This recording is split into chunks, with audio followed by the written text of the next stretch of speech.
Hey everybody out there in keyboard land, Bad Mark here. I wanted to just do a quick review. I'm working on a more extensive video, but I saw that these were on sale today, and even though I had bought a mechanical, I think back in 2015, 2016 off a Kickstarter, it was the Disco TKL. I believe it was a Ducky board made in collaboration with mechanicalkeyboards.com, and I'd been using that one for years before I'd even considered getting into mechanical keyboards. And I actually started with this one.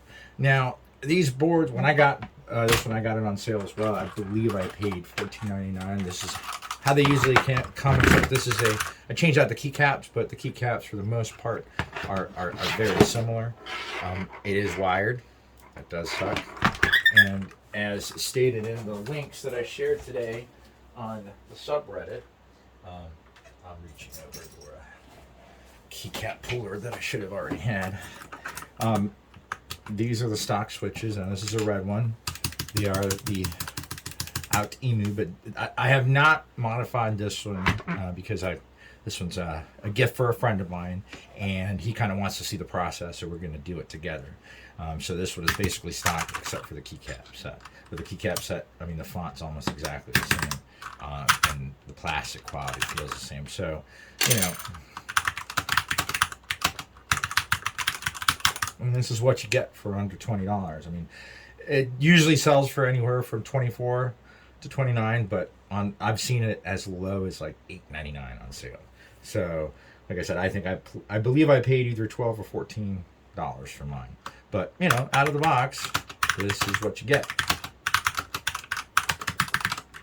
You know, cheap piece of plastic that, you know, for some people, I guess they wouldn't mind this, but for someone who knows a little better.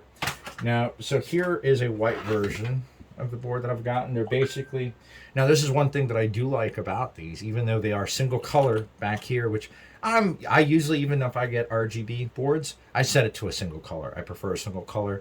Having to program the modifier backgrounds and backgrounds for the function, it just, to me, it's just simpler to have one single color, and it's just easier for me to be able to work at the laptop if I'm in low lights, like say my wife and I are watching a movie in my office, but I still need to respond to an email. But so this one I modified this one.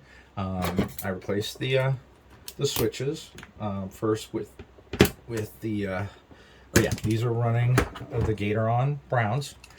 One of my favorites, although I'm becoming more and more fond of the yellows every day. So this one's been modified. Now I did do some foaming on the inside, and basically I just foamed the inside as much as I could. You know, while it's still closed. As you can see, there's still a bit of a gap there, but that's because I went ahead and took out, and that's why I haven't finished the video. I'm gonna fix this because I actually fixed it on my other one. But I went ahead and took out the cord and replaced it with a USB-C type C port, which, let's see if I have one in around here I can reach for. Let that fall. So it has a nice USB-C port. Give it a second. Like I said, the single lights, they're more of the this one's it says white, but it's a blue. It's like an ice blue kind of white. But again, this one,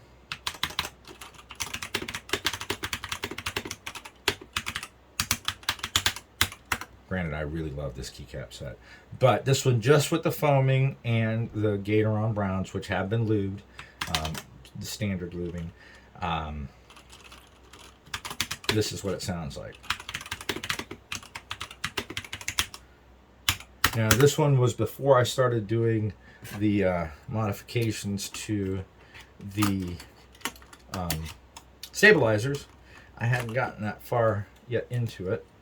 So these stabilizers, as you can see, have a little bit of wobble. So I still need to do that to these. But I just wanted to give you just a kind of a general idea of this one. Caps off. This is one of those weird angled cables that came with my Keychron, I believe. But this one is the black one. You notice I just used some very high sand, I want to say 2000 wet grit sandpaper. I mean, obviously you can tell, but I do eventually plan to paint this entire thing, so I'll be sanding all of the little, I don't know, sparkly stuff that's on there. But this one here is one that I've actually used as a daily driver. I am a software developer, so most of the time I am writing code or fixing something that has to do with technology. So the keyboard is my primary form of input. Now this one, I really love this keycap set. It is a generic. It's called the 9009 Granite. So it's like a mix of two different sets. I don't remember the original one. I don't do group buys. I'm not gonna. I mean, I understand why they're done, but just not my thing. So in this one, we are running lubed E-Yooso CS Green linear switches. I love these things, especially for the price. On Amazon, anywhere from I think it's 14 or 15 bucks for 45. Come on, you just can't beat that. It's a good price for an excellent switch. These have been much more robust. They work perfectly. The Gatorons, I had to be a little careful putting them in here because these are the Otemu hot swap, so they're quite narrow. The only switches thus far that I've come across brand that will not work in these whatsoever unless you literally trim a piece of the copper off of each leg are the Kale switches. They work in everything else, but in Otemu. Now, granted, this is something I learned.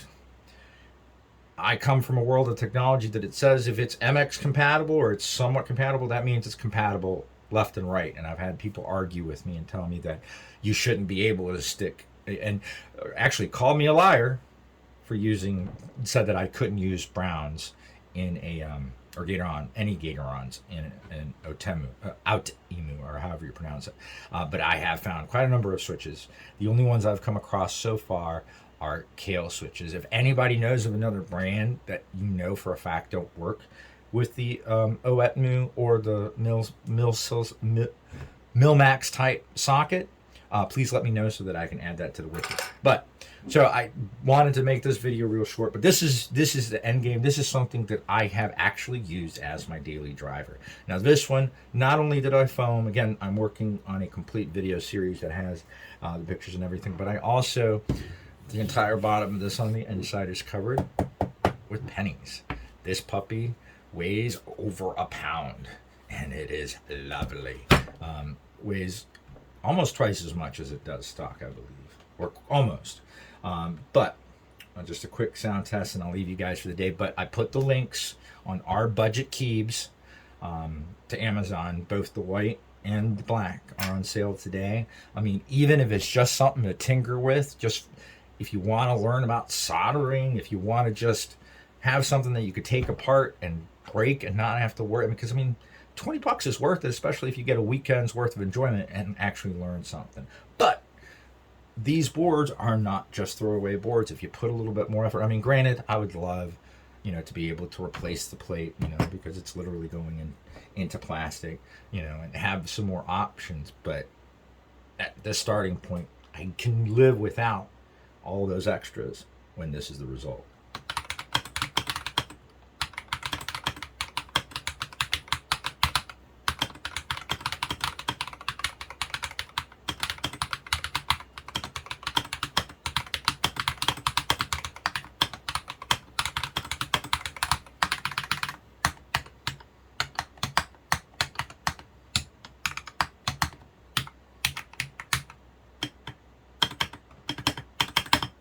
So yes, these I have done the modifications for the stabilizer. They are still cheap stabilizers.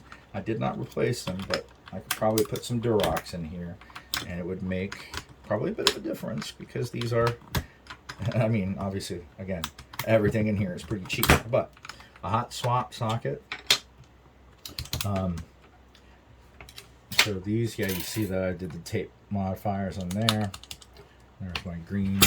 One does look quite pretty. I don't know why I didn't plug it in. I need to fix that, obviously. That is a bit of an ugly sight.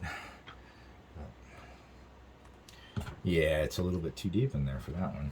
So yeah, that's the only thing that that's why I haven't finished my video yet, because I'm still working Actually, I'm trying to come up with a 3D printed version of something that I could use to replace that case back part with, and that would just make it a lot easier than trying to build it up with plastic and making it to where it's not going to fit certain types of cables. And why don't I have another USB-C? Anyway, yeah, I'm sorry because this one's bent, so it's just not going to show. Here you go. This one won't reach, will it? It will. All right. So yeah, just so you know that it works.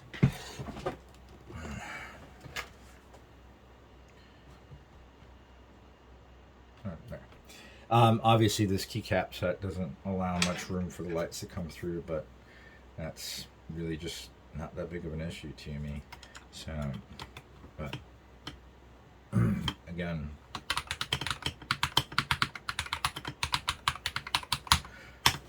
to be able to get that kind of sound out of, I mean, switches, yeah.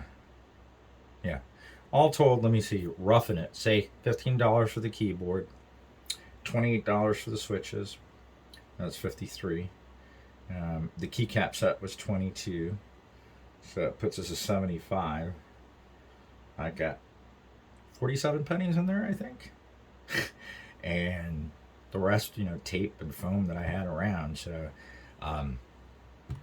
quite cheap. I mean, to get that from a keyboard for, you know, under $100, I think that's pretty good. Well, anyway, I'll leave you with that. Like I said, they're on sale today on Amazon. I put the links up on Archives. I'm just throwing this together without editing. Don't hate me, guys. Love you guys. Keep calm and keyboard on.